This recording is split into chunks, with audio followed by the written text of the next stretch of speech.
बिस्मिल्लाहिर्रहमानिर्रहीम अस्सलाम वालेकुम। BISP न्यूज़ चैनल में हम आपको खुशामदीद कहेंगे। आज की वीडियो का हमारा जो मकसद है वो ये है कि आप लोग घर बैठे अपना PMT स्कोर और अपने पैसे किस तरीके से चेक कर सकते हैं, क्योंकि 8171 पोर्टल पे काफ़ी ज़्यादा कभी कभी इशू होता है कि आप लोगों को पैसे शो नहीं होते, या आप लोगों को ज़िले का पता नहीं चलता, या आप लोगों को PMT स्कोर का पता नहीं चलता। तो इसके लिए बेनज़ीर इनकम सपोर्ट प्रोग्राम के ऑफिस जाने में, बार बार वहां जाने की, हेल्पलाइन पे कॉल करने की, किसी चीज़ की आपको ज़रूरत नहीं है। बस ये वीडियो आप पूरी देख लेते हैं तो आप अपना PMT स्कोर और अपने पैसे खुद घर बैठे चेक कर सकते हैं।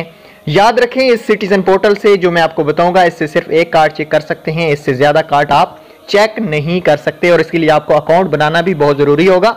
इसमें अकाउंट कैसे बनाना होगा उस वीडियो का लिंक मैं आपको डिस्क्रिप्शन में दे रहा हूँ, जाके वीडियो देख लेना, उसमें भी आपको बताया जाएगा।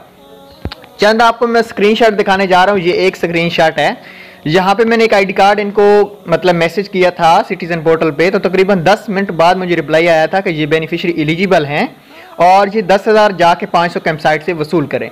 ये कल की डेट आप देख सकते हैं, ऊपर टाइम भी देख सकते हैं। फिर मैंने दूसरी कंप्लेन की थी कि PMT स्कोर क्या है सर, तो यहाँ से उन्होंने मुझे PMT स्कोर भी बता दिया और ये भी बता दिया कि ये इन एलिजिबल है कार्ड। तो भाई ये पोर्टल है जिसके जरिए आप घर बैठे चेक कर सकते हो, ना ही तो आपका कोई बैलेंस ज़ाया होगा, ना ही आपको किसी ऑफिस में जाने की ज़रूरत होगी। ठीक है, सिर्फ एक कार्ड चेक कर सकते हो। तो ये अच्छा है पोर्टल, इसका लिंक आपको डिस्क्रिप्शन में प्रोवाइड कर दूंगा, वहाँ पे जाएं और इसको डाउनलोड करें और इस पर अकाउंट बना के। आज तो कोई कार्ड चेक नहीं होगा क्योंकि आज तो सिस्टम बंद है, लेकिन इंशाल्लाह कल से आप जो भी कार्ड सेंड करेंगे वो ज़रूर चेक होगा। अगर आपको फिर भी समझ नहीं आती इसके ऊपर अकाउंट बनाने का, कैसे कंप्लेंट्स करनी है, वो मुझे आप कमेंट्स कीजिएगा, मैं इंशाल्लाह नेक्स्ट वीडियो बना देता हूँ। Thanks for watching.